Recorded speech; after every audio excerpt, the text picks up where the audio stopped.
In early 2020, the South Dakota Grassland Coalition organized a series of workshops highlighting ranchers from across South Dakota who have discovered or rediscovered the benefits of managing their ranches through a holistic approach that includes timing their calving season with nature's natural cycles.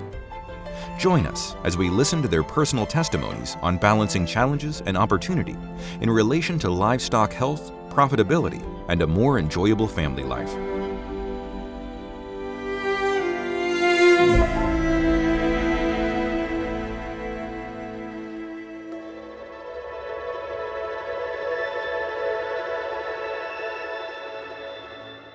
Well, probably many years ago, at this point, I've probably been doing the May calving probably for the last 15 to 20 years at least.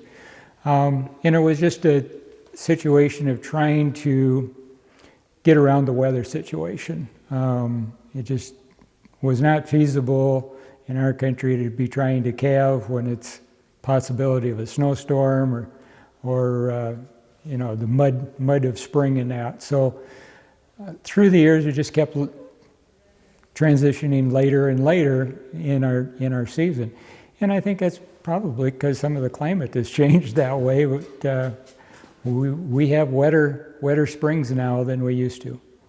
We never get any nice weather in April, and my dad just turned 90 last year, and he has always said you always get an April snowstorm about the 7th, the 15th, the 21st, and the 26th. So those were kind of our dates. So as we started moving backwards, we wanted towards May calving, we wanted to beat that blizzard. Then we wanted to beat the next blizzard. And that's why we really kind of settled on that 1st of May, because in 2017, 2018, 2019, we did hit some really bad weather in May, but as a general whole, it is so much better than it was in April. I think the days of early springs are over.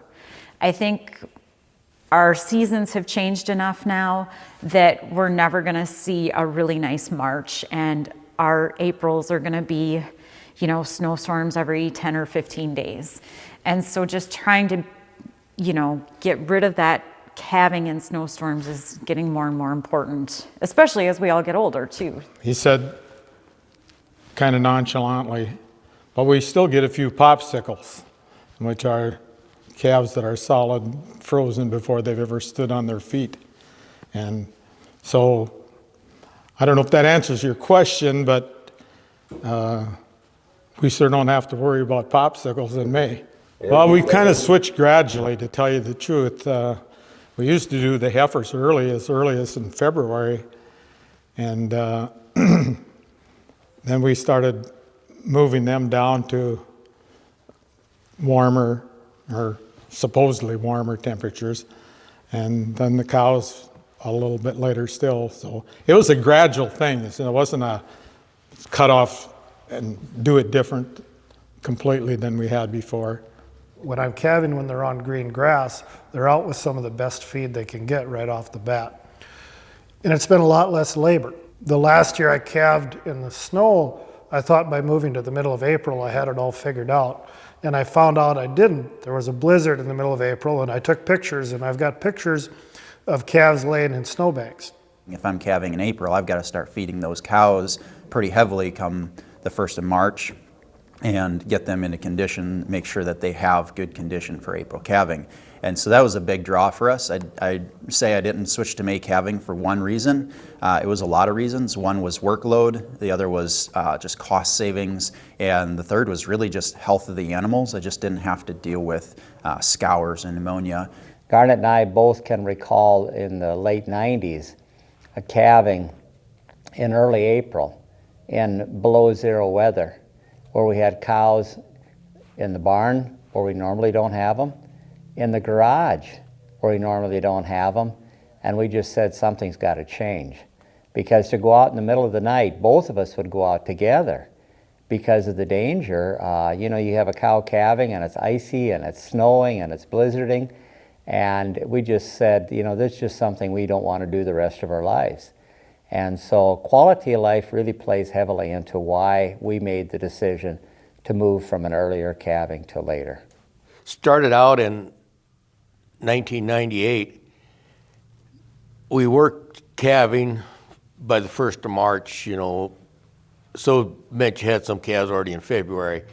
And in 1998, when 1st of March come, it wasn't bad in February, but 1st of March, for the first 10 days, the high temperature for them in that time period was 0. That was a high temperature. And so, you know, you had 20 below nights. And it was just, this ain't gonna work. I mean, it got through it 1 year and said something's gotta be different. So, well, try the 15th of April. Suggested 1st of March, now or 1st of May, no, let's try 15th of April. Well, that turned out that by the 20th, we had a nice April blizzard. And so by year 2000, it was 1st of May. And never looked back and would never go back. We were at the end of March, 1st of April. Size, due to number of cows, due to, how you want to say it, facilities, the ability to get the cows calved, the health of the calves, moving the calves, we have to haul everything to grass. All worked out in our favor to move. Weather, couldn't handle them in a storm, basically. Came to that. Figured out we needed to go to a later date, and it worked great. Used to calve in March. I mean, the traditional March calvers had some issues, you know, always have issues with that. But the last year we calved in March, I lost three calves in our barn. And I didn't think I was ever gonna make it to the house because I was in a blizzard. One of the things I started with in the transition, what decided me to move, well, the main one was I didn't think I was gonna make it back to the house in the blizzard. And that scared me. Jim showed 2 pictures earlier and he said, I don't know whose cows these are and I don't want to. The first picture was one of our Black Angus cows. And then the second picture was actually my calf from calving last year. It was the first calve during the April storm, I think. Well, nothing to be saved. You just walk outside and your dead calf is right there. April 25th, I think, was the day. Yeah. I've had many experiences of snowstorms. Calve May 1st, every year. I want to have them in the pasture by the time we're calving. That's about it. I'm in the calve in May. I'm not calving during a snowstorm. That's terrible. I've done it before. We were kind of, over the years, we went from March to April and had some pretty horrific wrecks a few years in that early spring snowstorms. And he started talking about going later in the year.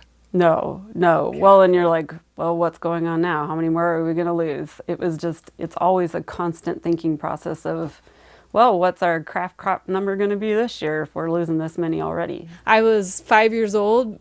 We had a fall snowstorm. We were trailing cows home on my little pony, about probably 10 miles, and I will never forget that. When we went through Atlas, lost pretty much all of our cattle through Atlas. I'll never forget that. And so going through those experiences and blizzards, that is kind of that stress and anxiety of not being in control and having all the risk and absolutely none of the control. That's the pivotal point of us, you know, that's the driving force of us making different decisions with calving dates, because they're a lot safer in their mommy's belly than they are standing out in a windbreak that you're praying to God isn't blown in, you know, and they aren't drifting, because there's nothing you can do. You know, I tell my kids that, you know, part of life is death, and God sends them to us because he knows that you're going to have a short life, and we love them as much as they need to be loved, and then they go. And that's my cheesy canned answer for my kids. So when I moved up to where I live now, I'd just been through every ag class there was, and it was all about value added and not doing what Grandpa did. And my grandpa calved the middle of April, and I was going to show him how it was done. So we started calving cows the 1st of March, started calving heifers the 20th of February, and didn't take me long to learn that I wasn't going to make that work. And so we just started moving it back, and I guess you know, there's talk about moving it fast or slow, and we kind of did it gradually, I guess. I am transitioning to a May calving. The main reason is I've had 2 years in a row of just disastrous calving in April. And I'm tired of it. I've been thinking about doing it for years, but the last 2 years have pushed me over the edge to do it. One reason I didn't do it before was marketing, weight of the calves, but I just can't deal with dead calves anymore. I know trying to run away from weather is you can never do it, but I would rather deal with wet, muddy conditions than blizzards and cold. And you know, I think that's something I can do. You know, the next day is possibly going to be 50 degrees after one bad day of storms. So that's one reason I'm moving. So it's 25 to possibly even 50 miles to get into where the cows are. So management time takes up a lot of my time to do that. And that's another reason we're kind of going to the calving the way we are, because we have a small amount around the headquarters, but we pasture calve. So these last few winters when it was blizzarding and I couldn't get to my cows, and a lot of guys, you know, lived with their cows, I was just hoping and praying, and then it didn't turn out very good. We were looking at snow and cold and out there at night, all night, calving cows, calving heifers, sorting off heavies during the day, feeding cows during the day. I was 63. I decided, you know, I'm going to get old one of these days and I can't do this. And I better start changing things right now. So I've been thinking about backing this calving off for a long, long time. And one night I was out there and I decided I'm going to do it. And that year I did not turn the bulls with the cows till August 1st, when I'd always turned them with the cows June 1st.